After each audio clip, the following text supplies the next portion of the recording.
인사 한번 하겠습니다. 당신은 감사하기 위해 태어난 사람입니다.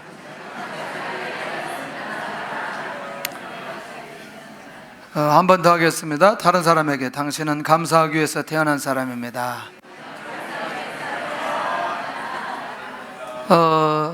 이렇게도 인사하면 좋겠습니다. 나도 감사하기 위해서 태어난 사람입니다. 혹시 자꾸 이 인사를 하는데 마음이 불편한 사람들, 아무런 응답도 없고 금년에 답답한 시간들이 금년 한 해 계속 됐는데 계속 감사하라고 하니까 마음이 참 불편해요.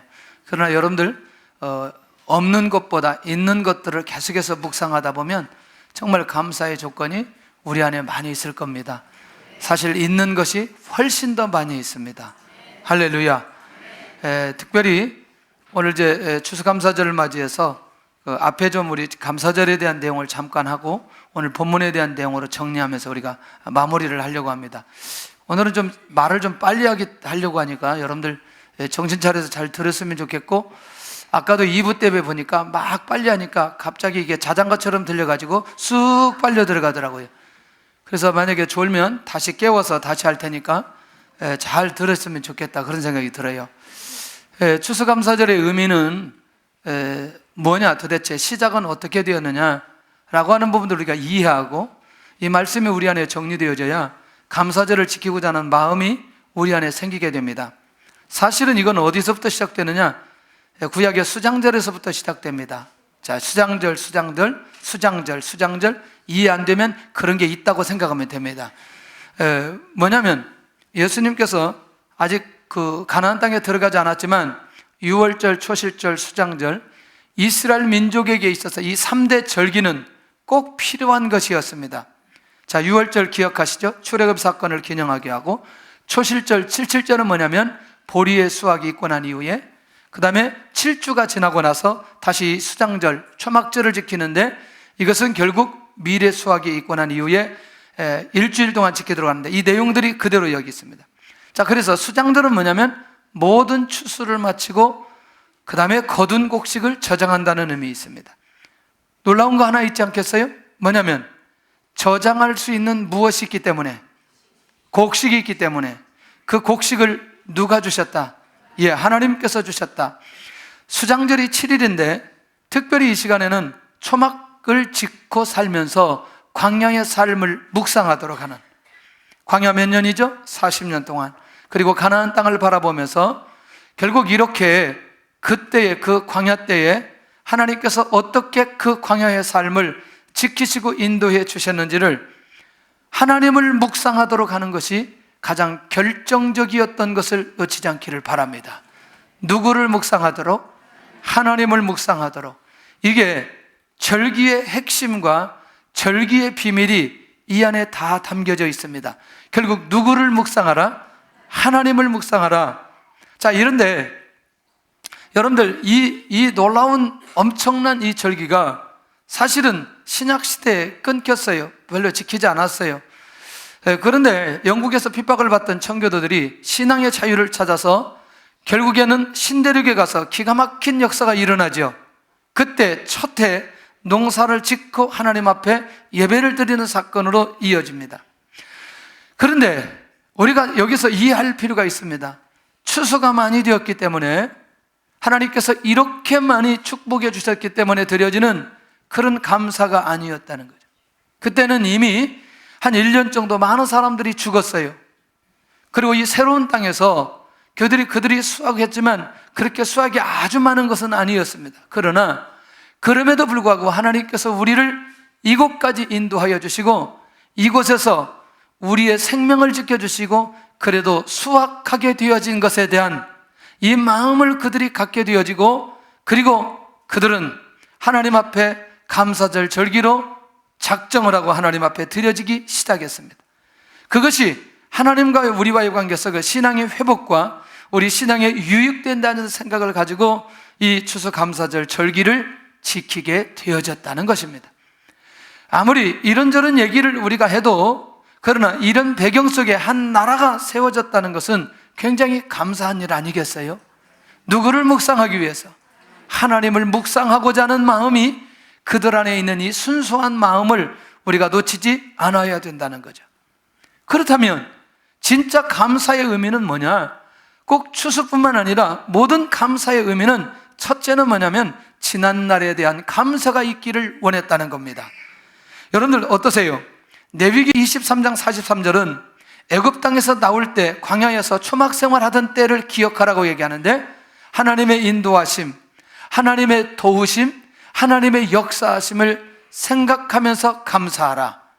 광야에서 몇 년 동안 살았죠? 40년 동안 살았습니다. 40년 동안 살는데 중요한 건 뭐냐면 옷, 신발, 음식, 물 문제되지 않도록 해주셨습니다. 저는 굉장히 예능 프로그램 중에 1박 2일 좋아해요. 그 다음에 정글의 법칙 굉장히 좋아해요. 그래서 정글의 법칙은 본방은 못 보고 꼭 재방을 보는데 반드시 그걸 봐야 한 주가 지나가요. 그런데 제가 굉장히 중요하게 여기는 건 이 팀들이 지출을 어떻게 하는 거냐, 이게 관심이 많아요. 근데 그건 잘 안 찍지요. 근데 저는 계속해서 성경에 나타나야 되는 200만의 지출을 어떻게 했을까? 완벽하게 하나님께서 해결하셨습니다. 광야 몇 년 동안? 40년 동안. 결국 우리는 단순히 한 해 농사를 감사하는 것을 넘어서 특별히 하나님께서 이 하나님의 백성들 전체의 삶을 책임져 주시고 인도해 주신 지난 날에 대한 감사가 그들 안에 있기를 원하셨다는 겁니다. 그러니 오늘 우리는 금년 한 해 모든 상황을 바라보면서 감사할 수 있는 그런 마음도 필요하지만, 지난 날에 나의 삶 속에 하나님께서 친히 개입하시고 인도해 주신 것에 대한 감사가 우리 안에 기본적으로 있어야 된다는 겁니다. 할렐루야.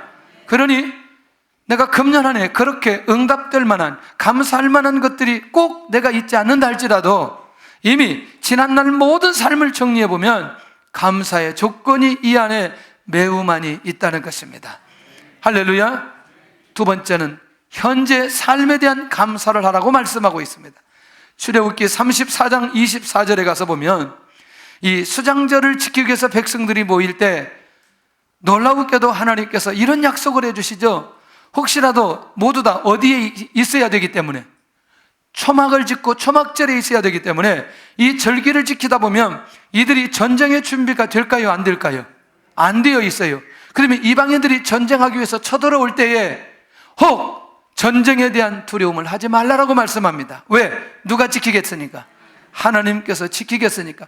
지금의 상황 속에 전쟁의 위기가 있다 할지라도 걱정하지 말라고 하는 것은 하나님께서 지키고자 하는 의지가 하나님께 있다. 다시 말하면 현재의 삶도, 현재 지금의 삶도 누가 역사하시고 있기 때문에, 하나님께서 역사하고 계시기 때문에 현재 삶에 대한 감사가 하나님의 백성들에게 있기를 원하는 마음으로 감사의 절기를 지키도록 말씀하고 있다는 것이죠.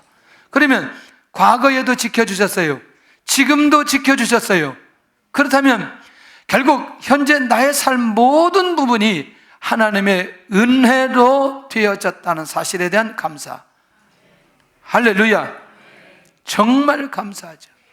정말 감사하죠. 저는 특별히 제 신체에 대해서 아주 감사하고 있어요. 흰머리가 나지 않은 거에 정말 감사하고 있어요. 어떻게 이렇게 은혜를 내려주실까? 예, 감사하지요? 그 다음에 얼굴에 주름살이 없게 한 게 정말 감사합니다. 얼마 전에 오늘 목사님 만났는데 저보다는 훨씬 아래인데 얼굴이 쭈글쭈글 하더라고요. 근데 그 모습을 보면서 정말 감사해요. 비교해서 감사한 건 아니고 본래 내가 감사하는 그런 거예요. 여러분 그런 생각이 안 들어요? 제발 저한테 염색했냐고 물어보지 마세요. 염색을 거의 안 했어요. 그래서 제가 얼마 전에, 며칠 전에 제 아내한테 나 염색 좀 하면 좋겠다. 너무나 머리가 새카매가지고 사람들이 내 나이를 안 보는데 목욕탕에 가서 아무나 나한테 반말하는데 좀 염색을 좀 하면 좋겠다. 그랬더니 이 나이에 무슨 염색하냐, 가만히 있어라, 그대로 좋으니까 가만히 있어라 그러는 거예요. 그래서 지금 갈등이 갑자기 생겼어요. 갈색으로 염색을 좀 해볼까 뭐. 노란색은 너무나 좀 지날 것 같아요. 이런 걸 생각하니까 감사의 조건이 찾아보면 굉장히 많이 있다는 거죠, 여러분들. 할렐루야. 근데요, 세 번째가 중요하다는 거. 뭐냐면 신명기 16장 15절에 가서 보면 앞으로도 하나님의 백성들에게 복을 주실 것을 약속하고 있어요. 정리해 본다면 추수감사의 의미는 과거, 현재, 미래 모든 것들을 통틀어서 복을 주신다는 믿음을 갖도록 하기 위한 감사의 의미가 이 안에 있다는 거죠. 그러면 단순하게 오늘 내가 하나님 앞에 감사절 절기를 지키는 건 이전과 지금도 있지만 어느 때 미래에 있을 하나님의 약속과 응답을 믿음으로 바라보면서 지켜야 될 이 감사의 의미가 이 안에 숨겨져 있다. 그러니 결국 오늘 우리가 믿음을 가지고 드려지는 이 감사의 의미, 감사의 예배는 2017년 아니면 우리의 미래 전체 삶까지 함께 포함한다고 생각한다면 감사의 의미는 굉장히 폭이 넓다는 사실을 가르쳐주고 있습니다. 그러면 어떻게 추수감사절에 예배를 드리고 어떤 모습으로 나가야 되느냐? 신명기 16장 15절에 가서 보면 수장절에 관한 내용이 굉장히 여러 곳에 나옵니다. 그런데 공통적으로 그 안에 말씀하시면서 항상 어떻게 즐거워하라는 거죠. 할렐루야. 즐거워하라는 거죠. 예, 즐거워하라. 그러니까 즐거워하는 마음으로 무엇을? 감사절에 절기를 지키라고 말씀하고 있습니다. 할렐루야.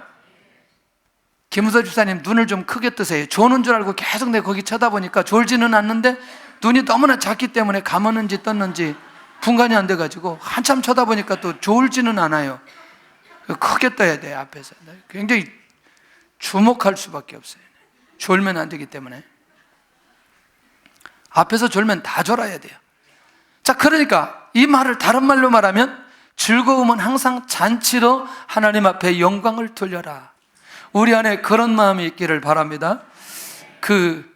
사실 우리가 이게 지난주에 광고를 했으면 훨씬 더 많은 게 나올 텐데 주중에 제가 순장방에 문자로 이번에 우리가 좀 주변에 있는 그 노인정이나 양로원이나 또 무슨 병원들 있죠? 그 무슨 병원이라고 그러죠? 요양병원들 이런데 좀 우리가 좀 섬기기를 원하는데 좀 이번에는 좀 그렇게 하면 좋겠다. 보통 우리는 뭐 여기다 과일 몇 개 갖다 놓고 이렇게 그러는데 그런 것보다 좀 함께 하면 좋겠다. 그랬더니 이렇게 양쪽에 이게 앞에도 쌓여 있고 두 번째, 세 번째까지 쌓여 있어요.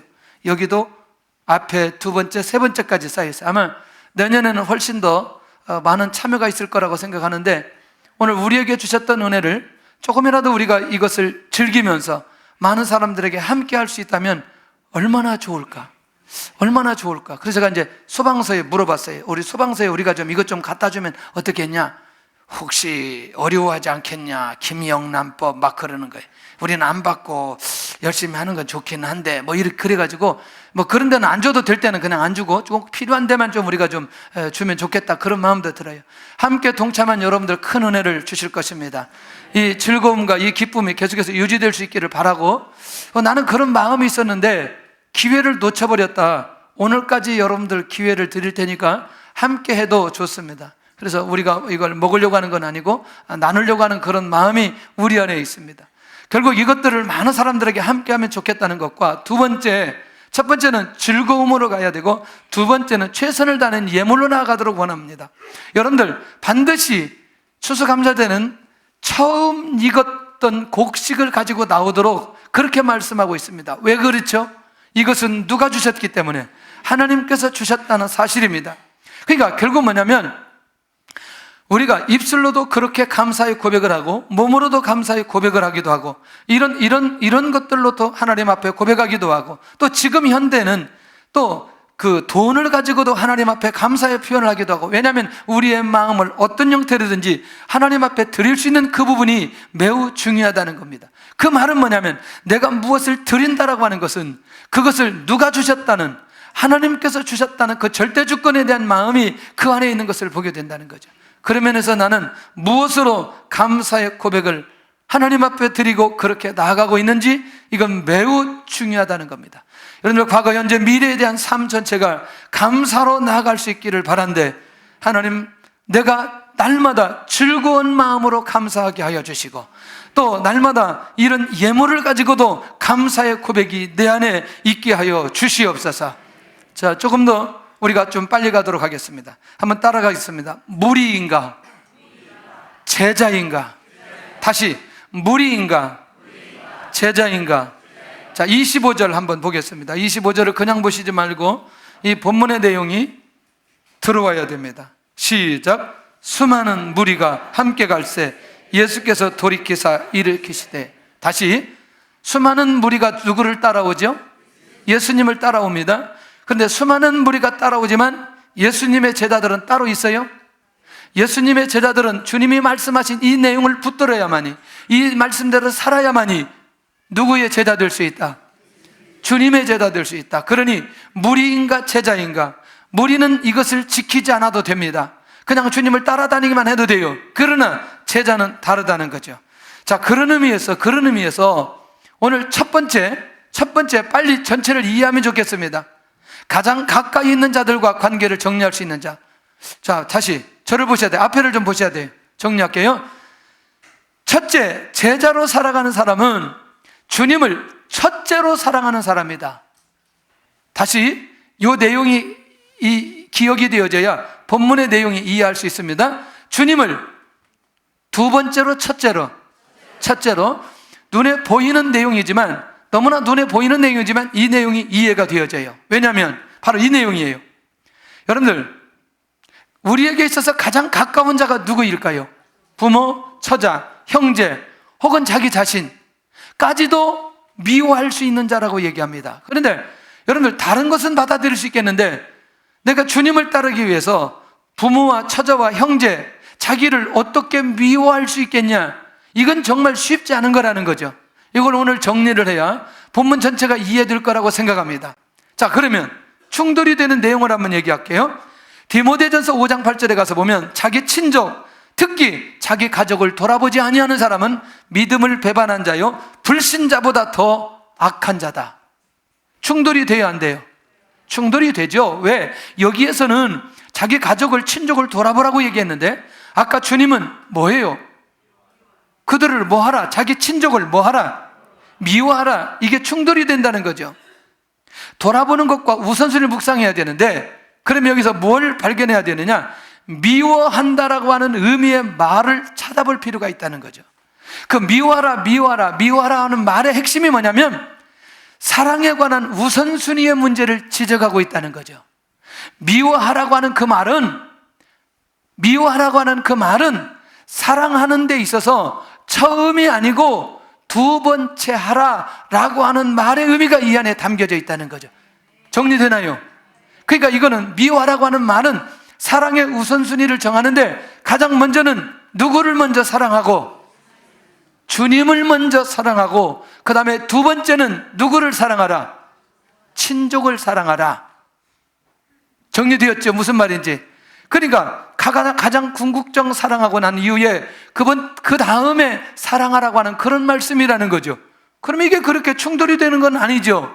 예, 사랑의 우선순위. 제자라면 가족 관계를 통해서 가장 먼저 정리해야 될 건 뭐냐면 사랑의 우선순위는 가족에서부터가 아닌 어디에서부터 출발해야 된다? 주님에게서부터 출발하는 사람은 누구의 제자 될 수 있다? 주님의 제자 될 수 있다는 거죠.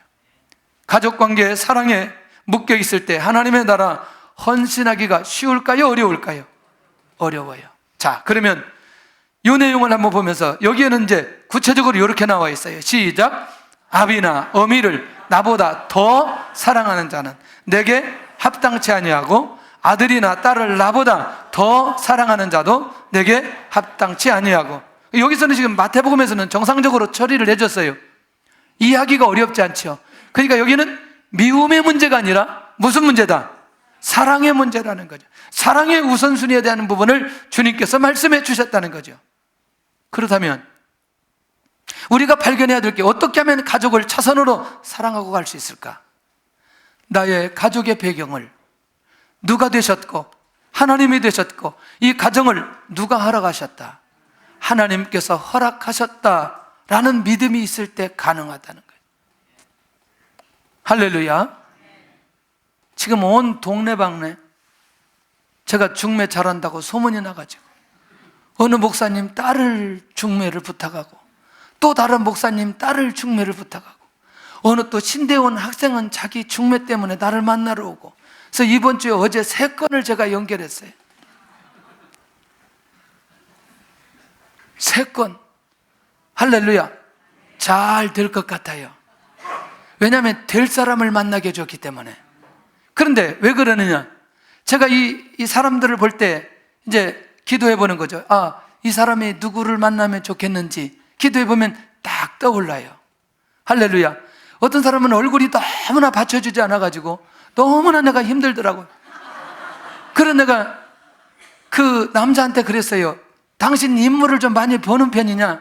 만약에 인물을 본다면 아예 생각하지 말아라. 근데 혹시 안 본다면 내가 소개해 줄 사람은 있다. 그랬더니 괜찮대요. 괜찮대. 볼 생각 있냐? 그랬더니 그렇겠대. 내가 보니까 이건 될 것 같아요. 이건 된다, 이건 100%. 자, 이런 모든 것들은 결국에는 궁극적으로 누가 주관하신다? 하나님께서 주관하신다.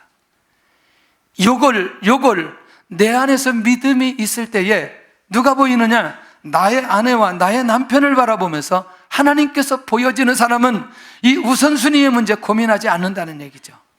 두 번째, 이 자녀는, 우리에게 주신 자녀는 누구의 축복으로?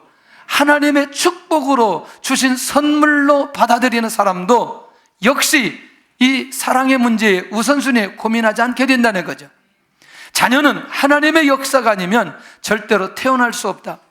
자녀를 통해서 가정의 공동체는 누가 허락해 주실 때? 하나님께서 허락해 주실 때. 그러니까 이게 뭐냐면 하나님께서 주신 선물에만 집중하고 하나님이 보여지지 않는다면 절대로 이 우선순위 바뀌어지지 않는다는 거죠.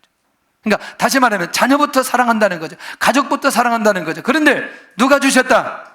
하나님께서 주셨다. 할렐루야. 저 오늘 아침에 감사하는 것 중에 어젯밤에 손주가 와가지고 밥을 조그마한 애가 엄청나게 먹는 거예요. 근데 내가 왜 얘가 이렇게 엄청나게 먹냐 그랬더니 배가 볼록 나왔어요. 얘를 운동을 시켜야 되는데 운동시킬 방법이 없어요.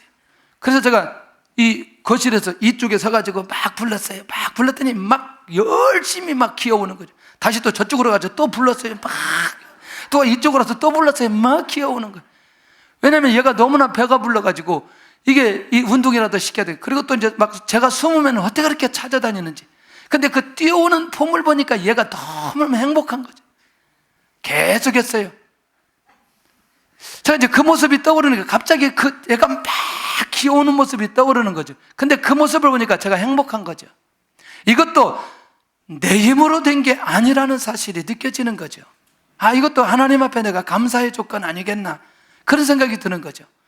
여러분들, 마지막 3번째, 가정은 하나님의 나라를 이루기 위해서 허락하셨다는 사실을 내가 인정할 때, 할렐루야. 다시 하나님께서 우리에게 가정을 주셨을 때는 하나님의 나라와 영광을 위해서 우리에게 이 가정이라고 하는 공동체를 허락해 주셨다.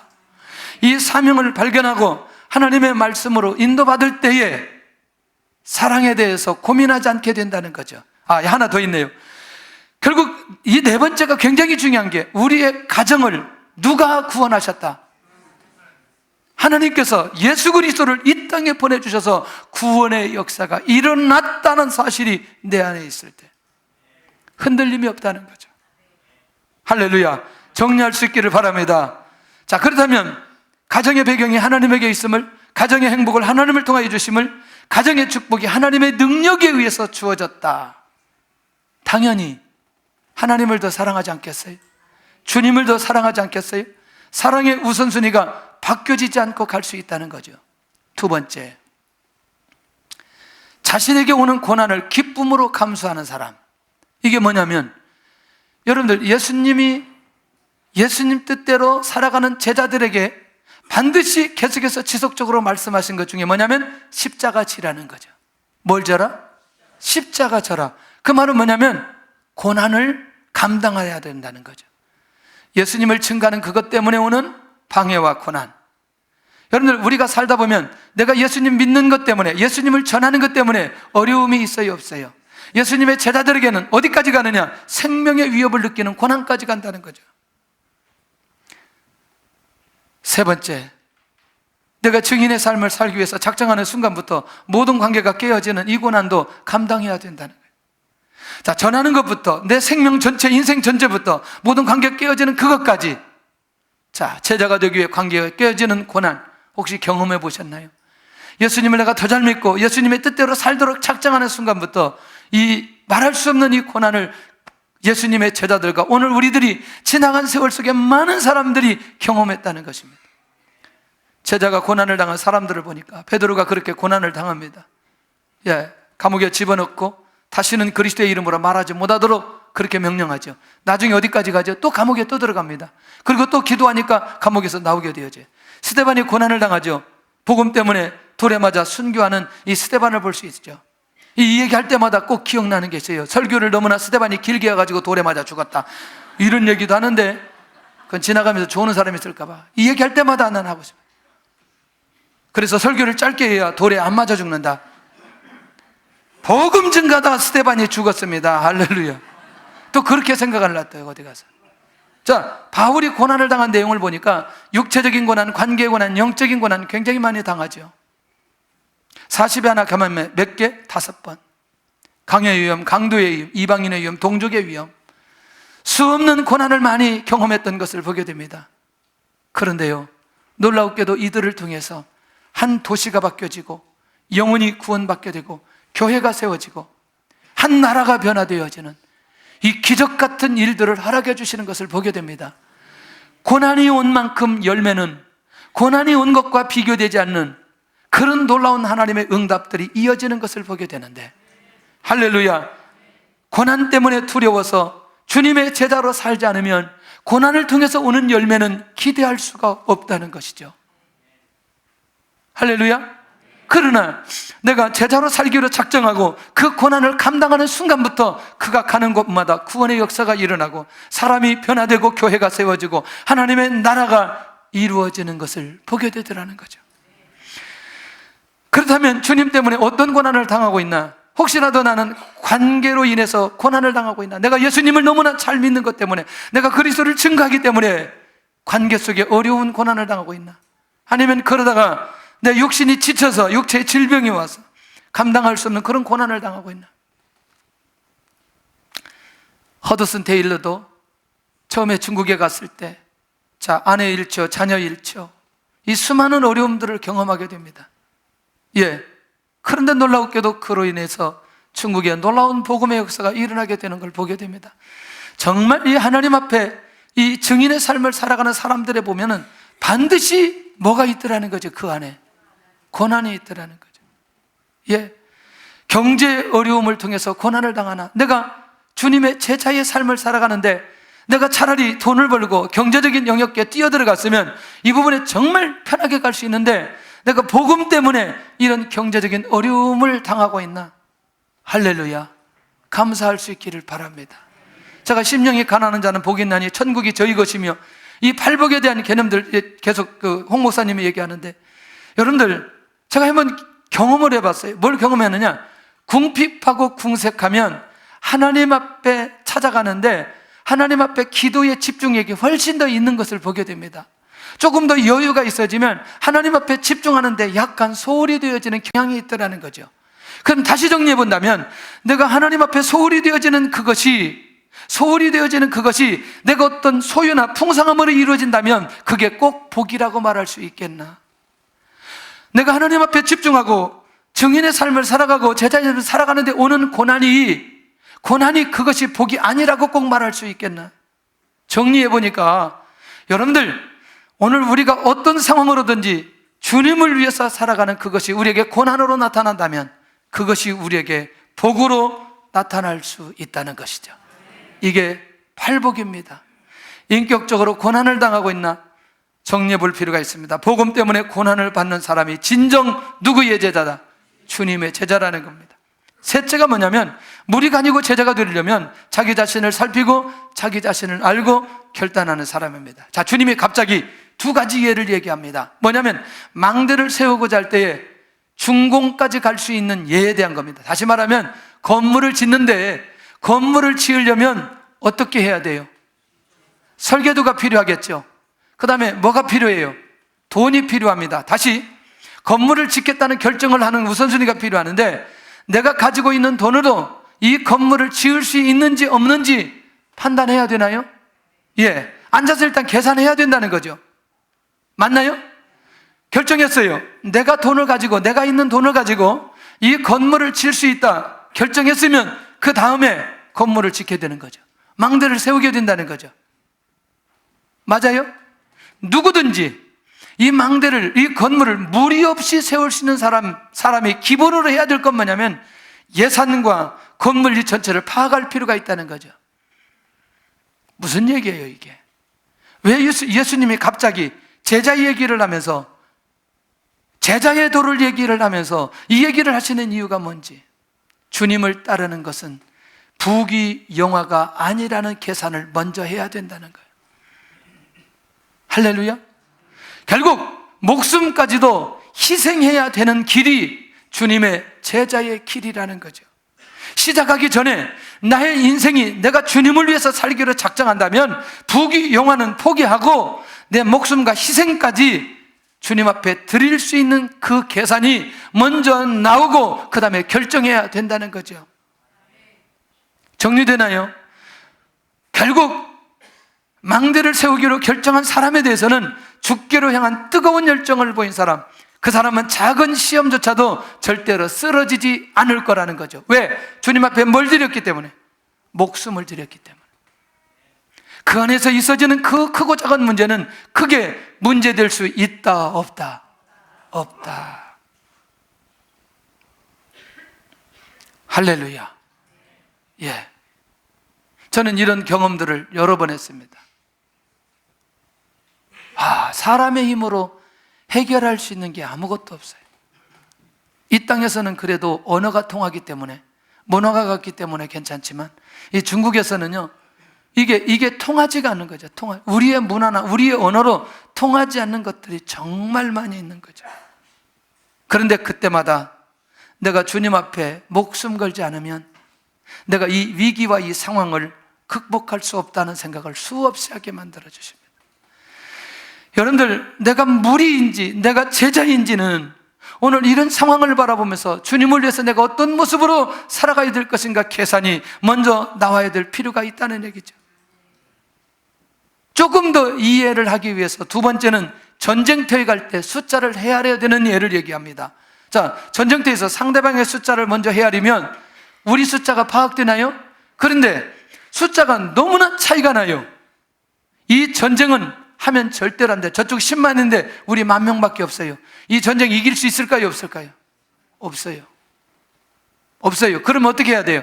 전쟁에 승리할 수 없으면 어떻게 해야 된다? 화친해야 된다. 화해해야 된다는 거죠. 전쟁하면 안 되니까. 자, 우선 이 판단을 먼저 해야 된다는 거죠. 그런데 중요한 건 이미 주님의 제자의 삶을 살기로 작정하고 나가는 사람은 이 전쟁은 100% 승리한다는 사실입니다. 이 사실을 내가 믿음으로 알고 출발하는 사람은 이 제자도의 삶에, 이 제자의 삶에 조금도 흔들림이 없다는 사실을 우리에게 가르쳐주고 있다는 겁니다. 할렐루야. 그러니 이미 이 계산이 나오면, 이 판단이 나오면 내가 어떤 모습으로 살아가야 될 것인가에 정확한 분별력이 생기고 그 다음에 내가 어떻게 가야 될 것인가 결단도 한다. 영적인 세계를 알고 계산하고 결단하는 사람, 절대로 실패하는 법이 없다는 겁니다. 인류 역사상 예수님의 제자로 살아갔던 그 사람들이 수많이 있지만 단 한 사람도 실패하지 않았다는 것입니다. 할렐루야. 단 한 사람도 불행하지 않았다는 것입니다. 네 번째는 무리가 아닌 제자가 되려면 자신의 모든 소유조차도 기꺼이 포기할 각오를 가진 자여야 된다는 거예요. 자, 자기의 모든 소유를 버리는 자인데 오늘 본문을 한번 보도록 하겠습니다. 자, 오늘 33절입니다. 33절을 그냥 보시지 말고 눈에 확 들어와야 됩니다. 시작. 이와 같이 너희 중에 누구든지 자기의 모든 소유를 버리지 아니하면 능히 내 제자가 되지 못하리라. 할렐루야. 할렐루야. 예. 자신에게 있어서 가장 소중한 건 무엇일까요? 여러분들 목사에게 있어서 가장 소중한 게 뭐라고 생각해요? 예? 하나님, 할렐루야. 워낙 영성이 뛰어나가지고만. 자, 목사에게 있어서 또 가장 소중한 게 뭐라고 생각해요? 그렇지. 성도라고 말하기도 하고 교회라고 말할 수도 있겠죠. 두 번을요, 교회를 내려놓는 훈련을 하게 하셨어요. 한국에서 중국 갈 때 중국에서 지금 나왔어요. 한 번도 그 교회 가본 적이 없어요. 왜? 목회자에게 있어서 교회는 생명과도 같아요. 그런데 그것을 내 의지와 상관없이 내려놓게 하는 건 이건 정말 쉬운 문제는 아니었어요. 여기에 뭐가 있느냐? 굉장히 많은 아픔이 있더라고요. 그런데 이런 훈련의 과정을 통해서 내려놓는 것이 무엇인가를 가르쳐 주셨어요. 이게 굉장히 중요하더라고요. 그러니까 항상 이제 기억해야 되는 건 내가 나그네의 삶이라고 하는 걸 더 확인할 수 있었습니다. 중국에 이사 갈 때 무슨 냉장고가 대단한 거라고 냉장고를 이제 컨테이너에 가지고 싣고 갔어요. 그런데 얼마 쓰다 보니까 냉장고가 고장나 버렸어요. 왜 그런가 봤더니 한국에 쓰는 전기 헤르츠하고 중국에 쓰는 헤르츠하고 다른 거예요, 이게. 그게 충돌을 일으키니까 냉장고 고장나 버리는 거예요. 여러분들이요, 냉장고 안 가지고 가도 중국의 냉장고 천지에 왜 그러냐면 집 세줄 때 냉장고 다 주워요. TV 다 해놓고. 근데 우리는 그게 가지고 가야 되는 줄 알고 다 싸들고 갔잖아요. 여기 간 분 중에 훨씬 더 저보다 많이 싸들고 간 사람이 얼마나 많은지. 집만 돼가지고 나중에 다니려니까 얼마나 힘든지. 중국 사람들은 이사할 때 간단하게 이사하는데 한국 사람들은 차를 큰 거 불러가지고 다 이사해야 돼. 버리지를 못해, 버리지를. 소유. 나에게 있어서 가장 소중한 것이 무엇인지, 자신이 우상처럼 생각하는 소유는 무엇인지, 목회자에게 있어서 교회를 버리도록 내려놓도록 하는 건 정말 쉽지 않은 거라는 겁니다. 그럼에도 불구하고 하나님께서 내려놓아라 그러면 내려놓아야 된다는 거죠. 누가 자기의 소유를 버릴 수 있느냐? 제자로 살기로 작정한 사람이 버릴 수 있다는 거죠. 할렐루야. 할렐루야. 왜? 모든 주권이 누구에게 있다? 하나님에게 있다고 믿는 사람만이 버릴 수 있다는 겁니다. 그리고 하나님의 말씀을 묵상하고 날마다 하나님 앞에서 내가 누구인지를 발견하는 사람은 내려놓는 게 그렇게 어렵지 않아요. 나는 주님을 위해 나의 소유를 버릴 수 있는가? 할렐루야. 마지막 결론은 나는 무리인가 제자인가? 나는 무리인가 제자인가? 그런 면에서 내 자신을 하나님의 말씀 앞에 놓고 질문을 해보시기를 바랍니다. 나는 정말 이 시대에 주님의 제자로 살아가고 있는지 아니면 무리 속에 그냥 함께하고 있는지. 저는 우리 모든 성도들이 무리가 아닌 주님의 제자가 되시기를 예수님의 이름으로 축원합니다. 예수님의 이름으로 축복합니다.